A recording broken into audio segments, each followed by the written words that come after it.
Let's begin with our myClass.js file where we have a class named myClass. This class has a constructor method which is a special method for creating and initializing an object created within a class.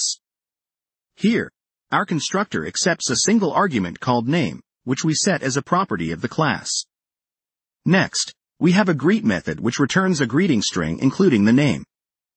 Notice that we use the export keyword before the class keyword. This makes myClass exportable and thus available to other modules in our application. Additionally, let's expand our class by adding another method called farewell. This method similarly constructs a string that says goodbye to the person whose name was passed to the myClass constructor.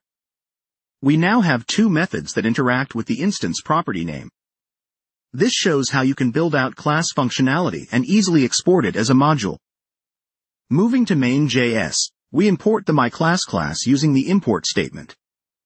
Enclosed in curly braces is the name of the class we want to import, and the from keyword specifies the path to the module file.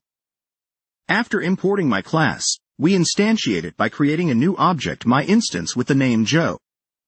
We can now use this instance to call the methods we defined. We log the results of both greet and farewell methods to the console. The output will be hello, Joe, followed by goodbye, Joe,